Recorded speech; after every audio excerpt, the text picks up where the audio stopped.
કરીએ જૂનાગઢની તો જૂનાગઢમાં તંત્રનું મેગા ડિમોલિશન હાથ ધરવામાં આવ્યું। ધારાગઢ વિસ્તારમાં તંત્રનું મેગા ડિમોલિશન હાથ ધરાયું છે। લગભગ 100 થી પણ વધુ ગેરકાયદેસર મકાનો તોડી પાડવામાં આવ્યા। ચુસ્ત પોલીસ બંદોબસ્ત વચ્ચે મેગા ડિમોલિશન હાથ ધરવામાં આવ્યું છે। ડ્રોન દ્વારા ડિમોલિશનના સ્થળનું નિરીક્ષણ પણ કરવામાં આવ્યું। જો કે 3 ડીવાયએસપી અને 9 પીઆઈ સાથે 26 પીએસઆઈ સહિતનો સ્ટાફ તૈનાત કરવામાં આવ્યો। प्रांत अधिकारी चरण सिंह गोहिले आ समग्र मामले माहिती आपी है। त्यारे 59 मकानों ने नोटिस पण पाठववामां आवी छे। अधिकारी 50 करोड़नी जमीन खुली करवानी कामगीरी करी रह्या छे, त्यारे 16,000 चौरस मीटरनुं डिमोलिशन करवामां आवशे। 10 जेटला ट्रेक्टर अने 10 जेसीबी द्वारा कामगीरी हाथ धरवामां आवी रही छे। आ दृश्यो जे आप जोई रह्या छो, डिमोलिशन समयना आ दृश्यो सामे आव्या छे। कुल 59 જેટલી મિલકતો છે જે ગેરકાયદેસર રીતે બનેલી છે એને અમે પ્રથમ તબક્કામાં તોડી રહ્યા છીએ।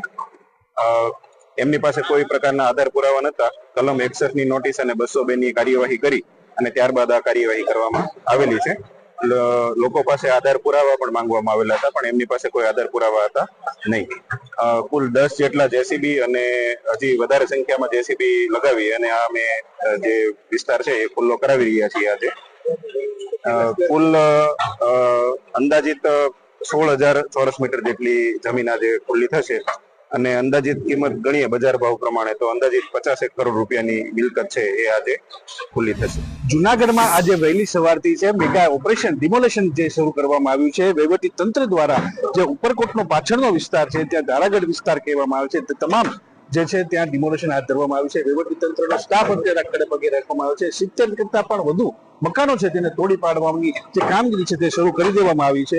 અહીં જે ગેરકાયદેસર છેલ્લા ઘણા વર્ષોથી રહેતા હતા તમામ લોકોને જે છે તે નોટિસ આપી દેવામાં આવી હતી અને પોલીસનો બંદોબસ્ત ગોઠવીને આજ સવારથી જે છે તે ડિમોલેશન શરૂ કરી દેવામાં આવ્યો। બીજીડીસીનો સ્ટાફ હોય, રેવન્યુ સ્ટાફ હોય તેમજ અન્ય તમામ પ્રકારના જે સ્ટાફ છે તમામને અહીં હાજર રાખવામાં આવે છે।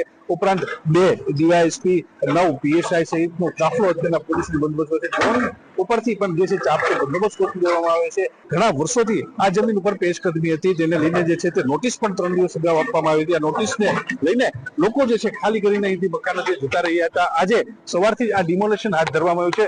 5 થી વધુ જે છે જેસીબી મશીન અને 10 થી વધુ ટ્રેક્ટરો જે છે તે અહીં રાખવામાં આવે છે। ઉપરાંત જરૂરિયાત મુજબના પણ વ્યવસ્થાઓ કે પ્રકારની ગોઠવી તે તમામ વ્યવસ્થાઓને લઈને જૂનાગઢના પ્રાંત અધિકારી ચરણસિંહ ગોહિલ પણ જે છે તે અહીં મોજૂદ છે। ખાસ કરીને જે રીતે ડિમોલેશન હાથ ધરવામાં આવશે તેને લઈને ક્યાંક ને ક્યાંક લોકો જે અહીંથી ચાલી ગયા છે તેમાં રોષ પણ જોવા મળી રહ્યો છે। ઉપરાંત આ જે કરોડોની જમીન છે તે ખાલી કરવા માટેની સાંજ સુધીનો જે સમય છે તે છે। કેતન સંદેશ ન્યૂઝ જૂનાગઢ।